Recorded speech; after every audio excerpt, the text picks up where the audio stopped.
Welcome back to the Daily Drum on WHUR and Sirius XM Channel 141. This is the Insight segment. I'm Harold Fisher.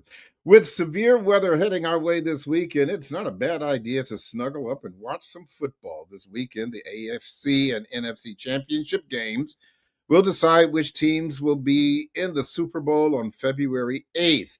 Well, last week, there was also some really big football news for Howard University. Ted White was announced as the new head coach of the Howard Bison. And tonight we sit down with the coach to talk about why he came back to the Mecca as coach after playing here as a student athlete in the 1990s, his plans for the team, and so much more. Coach White, thank you so much for joining the conversations, and congratulations on the new gig here at Howard. Thank you so much, Harold. I heard a lot about your show. Excited to be on. Excited to expand on just my acceptance of the job, and it's. I said this in my press conference, but I'm happy to be home. Howard has always been home to me, no matter where I was, and I'm happy to be back, and look forward to developing the guys to allow them to not only win on the football field, but win in the classroom also. Well, that's one of the things I definitely wanted to talk to you about, because I watched that press conference, and the emotion, the transparency was striking. And certainly, it's not like they just called you and said, you know, Coach White, just come on up. This is business. These are conversations. And yet it was an emotional moment for you when you first came to the podium. What was going through your mind at that time? Up until that point, Doug Williams, who's a family friend, he came over to my office, and we were just talking about just the growing process of myself as a coach, as a player. And, by him being a family friend, he remembered me through that entire process. And to that point, we started to walk over to the Oliver, and you got a chance to see some guys that I hadn't seen in a while, and, just thinking about the time that I was at Howard University as a player, as a student athlete, you get an opportunity to see people that you encountered through that process. It was touching. It was touching. And to have a moment to where now, my coach at the time, Steve Wilson, was one of the big reasons why I came to Howard. He was my mentor. He was my father away from home. He was a guy that, his door was always open, that I was able to come talk to him about anything. And now, you're sitting in that seat. You're the guy that players and student athletes, they come looking to you for advice. They come looking at you to get better in their craft. And it was emotional. It was emotional. Seeing a lot of guys that I played with, Pep Hamilton, Jay Walker called me that morning, Antoine Bethea, who's a real good friend. But guys that I hadn't played with, that I have a real good relationship, Steve Weish, Guy Troop, just a lot of guys that I encountered through this process at Howard University. And it was touching. It was touching. It was emotional. But I had to gather my thoughts quick, because I understand the task at hand here at Howard. And, Howard is a special place. It's a special place to be at. It's a special place to me because what it has done for my life. Without Howard, I don't know if I will be in the same position or have the same growing process that I had up until I got this head coaching job. So just thinking back of the people that I encountered through that process, that was a little bit emotional for me. So that's why you saw the passion that you saw during the press conference. It wasn't more. This is more than a job to me, and I said this numerous times. It's more than a job to me because I'm one of these guys. In 1994, I came to Howard, a kid from Baton Rouge, that really didn't understand the significance of Howard University, but getting an opportunity to not only meet football players, but non-student athletes, who are pretty much my friends till this day, to give me an opportunity to reach back and be able to coach these guys to not only be great football players, but to be great professionals also. You said a whole lot, and you touched on a lot of what I wanted to ask you about, and I'll talk about Howard football in a little bit, but I do want to talk a little bit more about Ted White, the student athlete, and Ted White is the man, because you said as you came from Baton Rouge and wasn't really familiar with with Howard University. With your talent, even as a young player about to go to college, I would imagine you could have gone anywhere. You could have gone to Southern, you could have gone to Grambling, you could have gone to Alabama A&M. Who knows? You could have gone to Alabama, you could have gone to LSU. Right. um, why did you decide to come way up here to Washington, D.C.? Well, let me tell you that story. So, as I mentioned earlier, Doug Williams is a great family friend. And after the Super Bowl and everything Doug went through, he became a high school coach in Zachary, Louisiana, at Northeast High School. So Doug has been knowing me since I was like 5 or 6 years old. And he has always seen my maturation process as a football player and as a student athlete. So upon my graduation, he asked Fred Dean, who was a coach here at Howard University, he was the offensive line coach amongst Steve Wilson. He asked me to take a visit up here. And, he told my mom that he wanted me to take a visit up here. I grew up as a single parent household. So, my mom, she had 3 jobs. She wasn't going to be able to, really afford me to go to school out of state and really afford it. So I took a visit upon Doug Williams' recommendation. And when I got off the flight at DCA, Pep Hamilton, who's a guy who's an NFL coach and, one of my teammates, he was there to pick me up as one of my hosts. All right. So, Harold, when you came on Howard University campus back then, it was something similar to this time because this is recruiting season. It was cold. It was snowing. It was wet. That was my first time flying, first and foremost. I couldn't even unstop my ear, all right, to hear everyone, all right. But they took me because we had a hotel where the bookstore is located now. It was called the Howard Inn. The Howard Inn, yes. They took me to the Howard Inn, and that's where recruits stay, all right. And the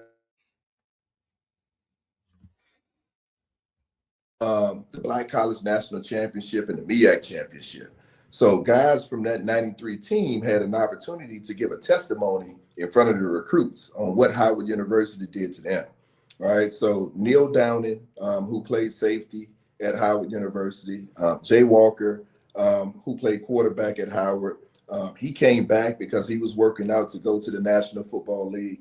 And when they were doing that testimony, I was just sitting in the crowd and I was just amazed, just on what Howard did to them. And they were talking about Howard as far as the academics and, being in the city of DC and how many opportunities that you have for internship and everything that Howard afforded them to do.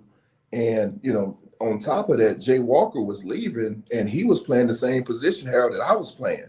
So, just seeing him having an opportunity to go to the National Football League from an HBCU was really important to me because I knew I wanted to go to an HBCU, but I didn't know I wanted to go somewhere so far away from home. And, I just wanted to be a part of that. The coach, Steve Wilson, at the time, who's the winningest coach in Howard history, he played in the NFL from Howard University. He played 10 years. He played 3 years as a wide receiver, and he played 7 years as a defensive back for the Denver Broncos. But he was another guy who had won Super Bowls, all right, from Howard University. So it was this stigma saying that you couldn't go to the NFL from HBCU. So as a quarterback, man, you see Jay Walker go to the NFL. I'm from down south, so Steve McNair, all right, you see a guy like that get an opportunity to go to the NFL. That was important to me, all right. And yes, I had passed up a lot of schools throughout the duration of being able to come from Baton Rouge, Louisiana to Washington, D.C. And a lot of people were mad. A lot of people were mad because they wanted me to go to Southern University, all right, which is in Baton Rouge. And I just thought I had to change the narrative and being able to get out of Baton Rouge, Louisiana, not just for the football stuff, but I wanted to be a teacher also when I graduated, and teaching really brought me to coaching. All right. And Mhm. that's how I ended up at Howard University. Doug Williams, Steve Wilson, Jay Walker, Pep Hamilton, those guys all had a hand on me coming to Howard, and Harold, it was the best decision that I could ever make. You know, Yeah, certainly a life-changing experience. I want to talk a little bit about Howard, football. I am I am a football fan, but I'm not one of those guys who sits around and spits out statistics and knows the name of everybody on the team and who the defensive coordinator is and offensive coordinator. I don't know that. I'm just your regular run of the mill fan. But with that said, last year, Howard was 4-7, not necessarily the best record. Um, we beat Hampton, which some would say is one of the most important things right? of any Howard One University. of them, yes, absolutely. You beat Morgan at homecoming. We're not going to talk about that, my alma mater. But so I'm just going to let that slide. But from a football perspective, um, what's your plan for the team this upcoming season? My plan for the team. Let's go back to a couple things you said. You threw out the 4-7, and one of the things I think I bring to the table is credibility. All Mm-hmm. right, being able to win at Howard. Whenever you look at Howard, Howard has always been successful because of great quarterback play. Okay, so my ability to develop quarterbacks in every stop that I had an opportunity to be at is, I think, one of the reasons why they brought me here. All right. When you go back to, back in 88, 87, Lynn DeBose, all right, who was a great quarterback when they had an opportunity to win the championship here. Jay Walker, as I mentioned earlier, who had an opportunity to win a championship here. Myself, in 96 to 97 had an opportunity to win a championship here. Greg McGee, a guy that I coach who's now the office coordinator at North Carolina A&T, he had an opportunity to do some groundbreaking things here at Howard University. And then Kalen Newton, Cam Newton's brother, all right, when those guys knocked off UNLV. But every time you talk about Howard being a great team, they've always had great quarterback play. All right. So not only do we want to be able to bring great character kids in that can handle just the academic strains of Howard University and great guys who are very athletic that can really fit our bill. I was brought here to be able to win football games. All right. And that's the bottom line. I want to be able to win football games, but also too, a guy who's been in those guys' shoes to know that, hey, if you want to win football games athletically and academics, they go together. Howard has always been known to be very elite in the academics. All right. But now being able to tie that in with the athletic side on a consistent basis, being able to win, all right, not only on the field, but on in the academic side. That's why I was brought here. And my plan this year, Harold, is to win. All right, to be able to build a team, all right, through recruits, high school recruits, be able to build a team through the transfer portal, all right, guys who love the game, but most importantly, being able to bring in a coaching staff, all right, that understands that been at various backgrounds, that understands how to develop talent to make sure that we're able to get these guys to reach their full potential. I'm going to take a break in a bit, but on the other side, I do want to talk a little bit about two things that are particularly important that I know are particularly important to the Howard University family, and more specifically, President Dr. Wayne Frederick. Academics, as you mentioned, but also the building of character. In the Absolutely. years that I've had a chance to talk to Dr. Frederick about football coaches and the development of the team and the evolution of the team.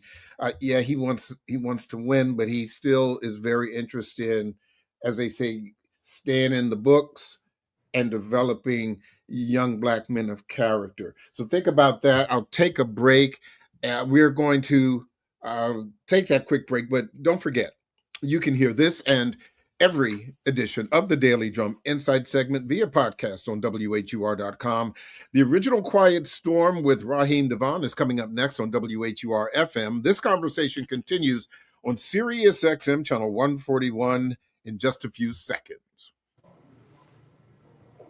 Welcome back to the Daily Drum on Sirius XM channel 141. I'm Harold Fisher. We continue our conversation with the new head coach of Howard University football, Ted White. Coach, before the break, we were talking about one of the other reasons that you were brought here, not just to win games, but also to develop good character and young Black men who are playing for the team, but also their academics. How do you do that? What kind of conversations do you have with these young men who may think first and foremost football, football, football? Well, you're talking to a kid, Harold, who grew up in a single parent household, didn't have all of the resources to be afforded a college education. All right, so all I needed, whether it was Howard or anybody else, and I'm glad I chose right at Howard, but all I needed was opportunity. All right, so talking to my coach at the time, Steve Wilson, about just the opportunity of getting a chance to fulfill my dreams. My mom couldn't afford Howard University if she had to pay that out of pocket. So I knew it wasn't something I wanted. I needed to go to college. I needed, just someone to give me an opportunity. And my coach saw that in me. All right, so when you're talking about just vetting people and making sure that we have the great or the right character kids, you have to vet them. You have to vet them, but you have to exactly see how serious these guys are as far as going to college. All right, because when you talk about just the transfer portal and everything that's going on in college football, all right, it's a lot of money, Harold, being thrown out there. All right, so you just got to make sure, because Howard is a different school. You know, you got to want to go to Howard, all right, obviously for the academic part. All right, but guys who we get here as football players, you got to develop them. You got to develop them and making sure that not only they develop on the football field, but they develop as a professional also. All right, so when you talk about character as coaches, and that's why it's important for me to bring the right guys here as coaches, because you got to vet guys, you got to talk to their coaches, you got to talk to their surrounding people and friends to kind of see exactly what type of guys these are. But when you bring them in, it has to be an honest conversation, Harold. It has to be an honest conversation on what they want to gain out of this experience by possibly attending Howard University. And it's some tough conversations, because when you hear these kids' background and why they need to make it and why they want to make it, it's touching, it's emotional, all right? But, you know, after hearing these stories, you see why a kid deserves a chance. And you know, when he comes here, you just got to make sure that you have a plan to allow him to matriculate, all right, to graduate and reach his full potential. If he doesn't make it to the NFL, that now he has an opportunity to make it as a professional. When you think about your time playing at Howard, and I think you were being a little modest because you are one of the most decorated athletes in Howard's history. And that says a lot. And when you were playing here as a student, but when you look at the way that the landscape for student athletes is now, whether it's at HBCUs or at PWIs, compared to when you were playing in the 90s, what is the thing that strikes you the most? The money. The money. They've taken the education piece out of college football. Like the opportunity, it was good that, you know, you got a chance as a freshman to go to training camp with your buddies and You guys fight through adversity. You guys practice together. You guys have those locker room moments that you talk after practice, and you go sit in the cafeteria together, and about a teammate's parents, and their parents were your parents. When they came in town, they would take you out to eat, and you guys would have those moments together. Because of the transfer portal and how this thing has matriculated to be just transaction based. Man, and not to say anything, but the quarterback I had an opportunity to coach last year at the University of Maryland. Like these guys have, they have life changing money thrown at them, and this is money that can change a generation. You have quarterbacks in FBS football getting paid up to $5 and $6 million a year. All right. And that's more than some guys make in the NFL. Right. And you're talking about a 17 or 18-year-old kid who has NFL player problems, which means that, you have obviously peer pressure to perform. All right. But family issues also when you talk about the amount of money that's being thrown at these guys. All right. So just having that opportunity as a player, all right, to have that camaraderie with your other teammates, all right, and everything is not transactional. Plus, also, too, I just think that now they put the education piece on the back burner. All right. But as a coach, because I had an opportunity to go through that, yes, the money is a part of college football, and I get that. And Howard really has stepped up to the plate with NIL money to attract some top-notch guys. All right. But we always want to keep that Howard is the number one HBCU in the country. All right. And we keep that at the forefront. I make sure that I keep that at the forefront because it's a privilege to come to Howard University. All right. Yes, to be able to compete on the field, all right, you do have to offer some guys some money. All right. And I do get the, certain scenarios that you have to give guys more money than you give other guys. But Howard, it's been a privilege to go to Howard. All right. And anybody that comes here, I to get them to understand that, Howard is a privilege. And definitely you get a chance to play football, but you come here to get an education first. Yeah, there's no question about that. And just like any other student who comes to Howard University, uh, in particular, or more broadly to any HBCU, that is an experience that is culturally and educationally unmatched by any of the PWI schools. I would say to that point, um, one of the things that has always fascinated me when, as a fan, when watching the NFL, and in the beginning of the games, say it's Sunday night football or Monday night football, and the announcer will say, let's just take a look at the defense, and then you'll have, John Smith, Ohio State, Jack Thompson, BYU, so and so, the U. And then every now and then you'll hear, someone else, and he'll say, Alabama State, Yeah. or you'll hear, a Jackson State or a Morgan State. And it certainly, there was a bit of pride there, but I think the reality is, out of the more than 1,600 players on the active roster of these 32 teams or so, there are less than 30 players from HBCUs. For the guys who have dreams of going to the NFL, how do you balance the reality of those numbers with those dreams that they have? Well, Harold, you're talking to a guy who had an opportunity, all right, to go to the National Football League from Howard.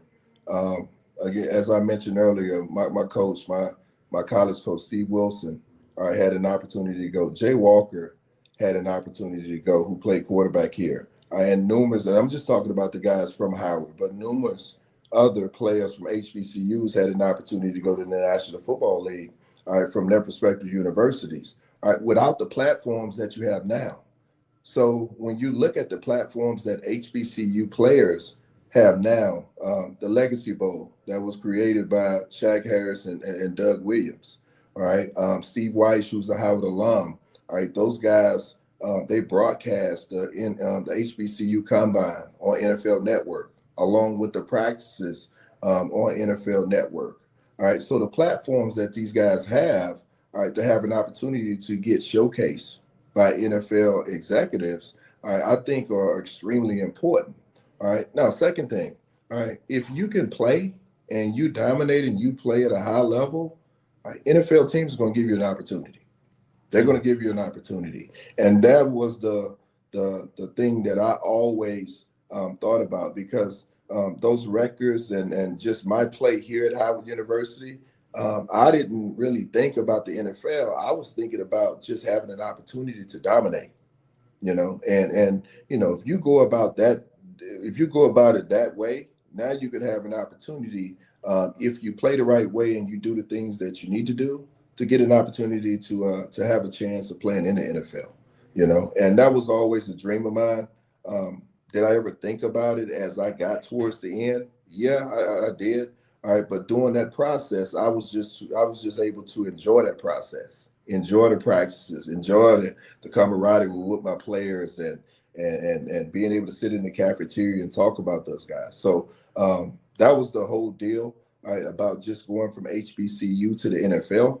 All right, but if you can play and you can dominate and you have an opportunity to develop, someone is going to give you a chance. And I've always been told that it only takes one person to like you, and that one person can give you an opportunity. And now it's up to you by your play and how consistent you are to make sure that that one person make a believer out of everyone else.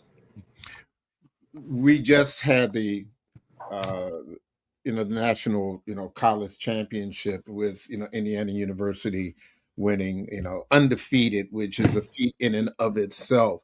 But when you look at college football players now compared to when you were playing, how are they different? And I'm talking about as it relates to the game, not attitudes or character, but just the physicality. Well, when you look at college football now, and even the two teams that played in the national championship, their roster was equipped with grad transfers, um, transfers from other FCS schools. All right, they were equipped with experienced guys. All right, when I came out, and I guess when you came out, you had to be a freshman. You had to be a freshman, and you had to Mm. wait your turn. You had to wait your turn to that sophomore, that junior leave, and he graduates, and now you have an opportunity to play.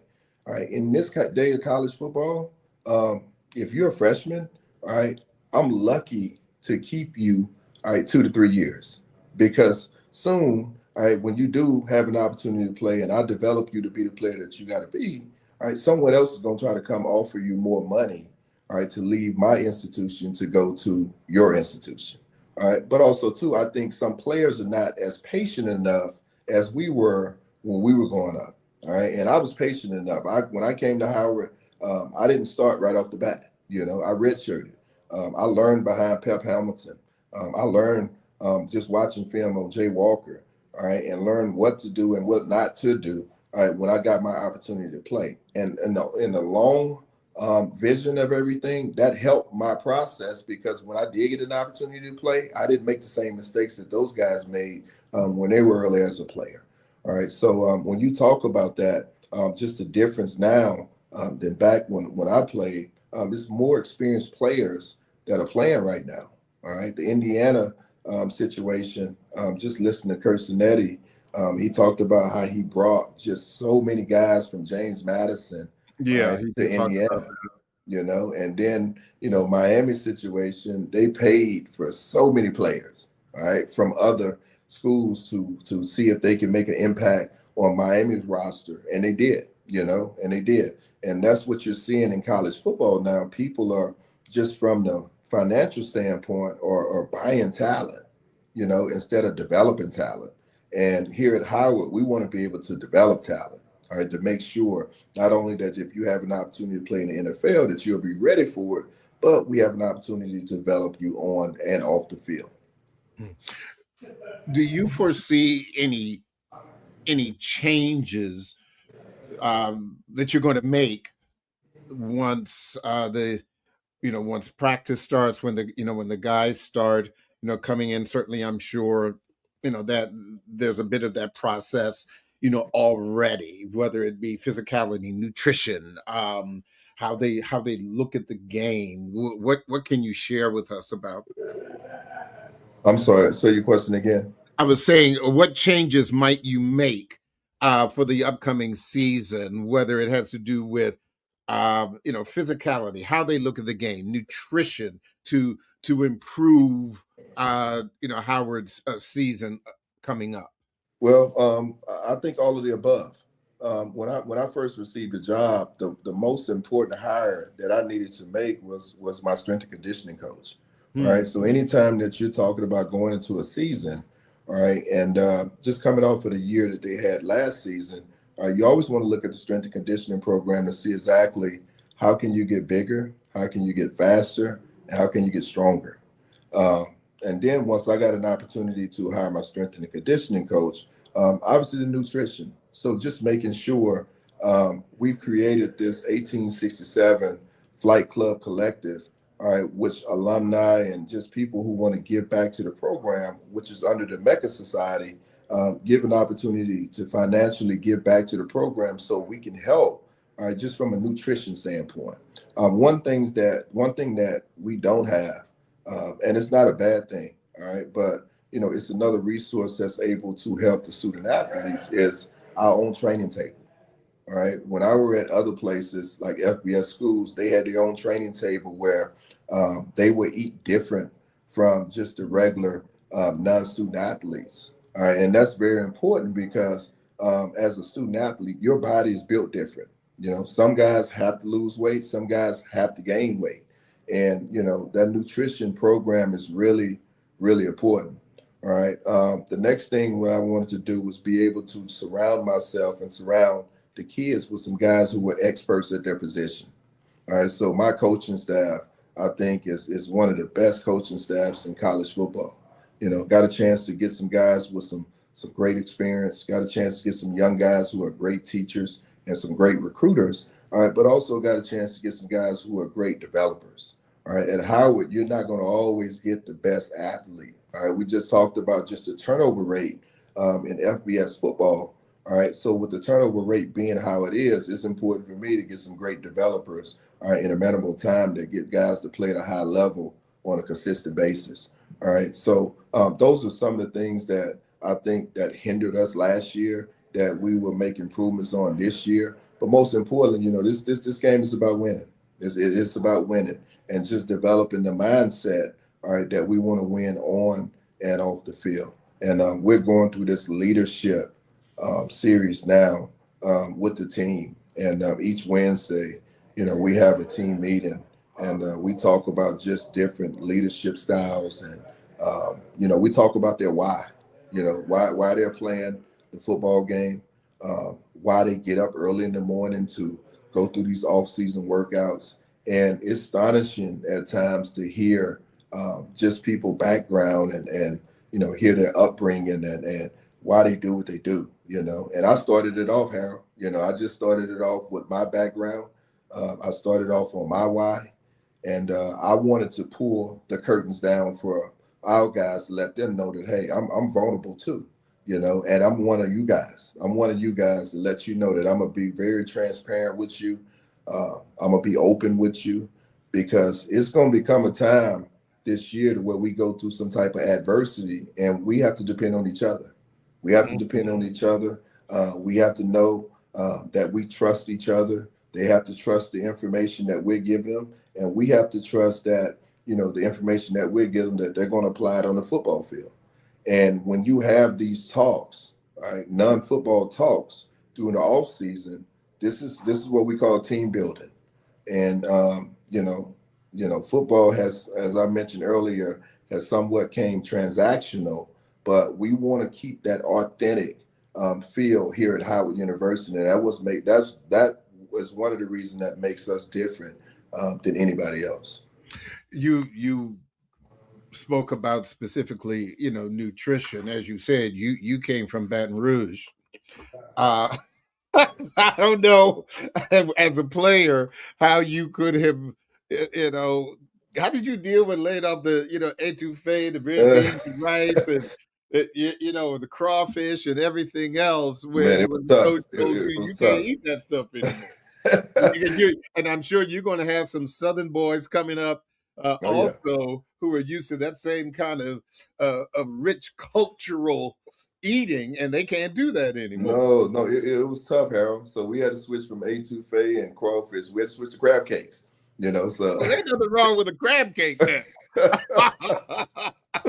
yeah, but it was a culture shock. But just with the team camaraderie, and I always go back to that because we had people from Louisiana, we had people from North Carolina, we had people from Florida, Atlanta, DC. And the people at DC, like the people that were on our team from DC, they made you feel at home, even though you were from Baton Rouge or Atlanta or wherever you're from. If you didn't have anywhere to go in Thanksgiving, they brought you and invited you over to their family house. And that's the feel, that's the authentic feel that we want to have here at Howard. And we always say, hey, this thing is bigger than football. And it's always been bigger than football here at Howard University. And that's the authentic feel that we want to have. In these last few minutes, I want to talk to you a little bit about, um, uh, the NFL and what you've seen just over the past couple of weeks.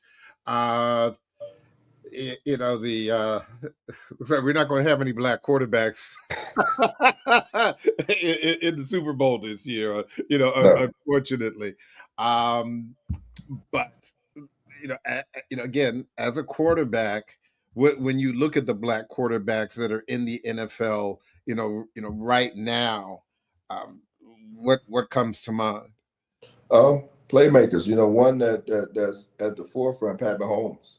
Um, I had an opportunity to coach in the NFL with the Houston Texans, and after we got fired as a coaching staff in 2023, I had a chance in right after the season to go do some professional development, all right, with the Kansas City Chiefs and Andy Reid.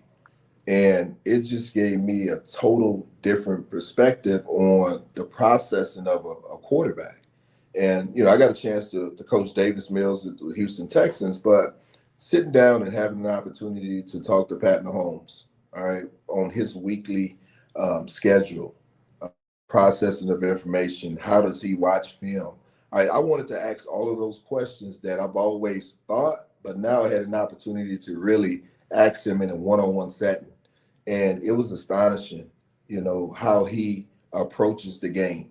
All right, getting an opportunity to work and actually just hear his thought process too with Eric Bieniemy.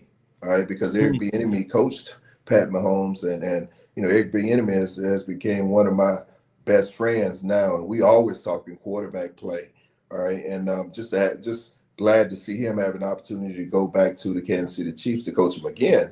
All right, but when you talk about black quarterbacks, starting back with Shaq Harris and Doug Williams, and we've never really got the just due at the position. All right, and it's either you get it right on the first time, or you don't have a second time to get it right. And we understand just the lay of the land as a black quarterback. But when you see guys like Pat Mahomes and when Michael Vick was coming out and Donovan McNabb and Aaron Brooks and all of those guys, it was almost like you wore it as a badge of honor, because, when one made it, everybody made it, and it was really good just to see, just guys being able to dominate. And when Pat Mahomes made it to the Super Bowl, it was like, man, we all made it to the Super Bowl, and we're pulling for Pat Mahomes, not only to just win the Super Bowl, but to dominate. And, the Jalen Hurts of the world. And, you're pulling for these guys because, as a former black quarterback, we don't have a lot of chances. We don't have a lot of chances. So we got to get it right on the first time. And, it's always fun just to see guys go in and excel and do a great job at the position. So real quick, what is your prediction for the AFC and NFC championships? Who are going to be the winners this weekend ahead of the Super Bowl? All right, so you in the AFC you got New England, all right, versus Denver. All Mm-hmm. right, so my prediction is that New England will probably win that. All right, and the reason Yeah, why New England will probably win because Bo Nix, all right, got injured last week, and the starting quarterback will be out. So one thing about all four teams that are playing, all right, as I mentioned earlier, Harold, great quarterback play. yeah, You got to that point because of great quarterback play, and it's unfortunate that Denver lost their quarterback in that process. But I think it'll be a tough task for Denver to be able to win this football game. So I like New England. I like the way Drake May is playing. I love the way that their defense is playing. I just love just the shot uh, of Mike Venable going in and doing a great job. And this is his first year. This is yeah. his How first about year. Yeah. So this is his first year, and I'm excited to see him get an opportunity to go back to the Super Bowl. And then you got the NFC. This is going to be a great game. Seattle and the Rams. All right. So you're Mm, talking about two division teams. All right. They played each other twice already. All right. And I think the Rams are probably pull us out. I think Matthew Stafford is playing just lights out football. The quarterback, Sam Donald for the Seattle Seahawks, he's inconsistent at his play sometimes, but I also think the defense of the Rams will probably propel them to win this football game. So I'm looking for the Super Bowl to be the LA Rams and New England Patriots, which would be a great matchup with Mike Venable and Sean McVay. well, I'll tell you real quick. None of my teams won. you know, the Commanders. The Ravens. I don't even want to talk about that. So Uh, Harold, I'm a New Orleans Saints fan. So can you only imagine how I feel? right. And and and how about those Giants? Who? Anyway. Look, Ted White, this has been an absolute joy to talk to you and to just pick your brain about Howard football, the NFL, your coming back home, academics, character. I'm sure we're looking for great things from you. You're a wonderful person. Congratulations again, and good luck to you. Thank you so much, Harold. I appreciate your time. I don't take this lightly, and I appreciate your time. And we need your support this year. So anytime you want to come to a game, you got my number. You call me. We're gonna need your support. Okay. I will do that. Thank you so much. Thank That you. is the Daily Drum for this Friday, January 23rd, 2026. For News Director Renee Nash, I'm Harold Fisher. Good night and have a safe weekend.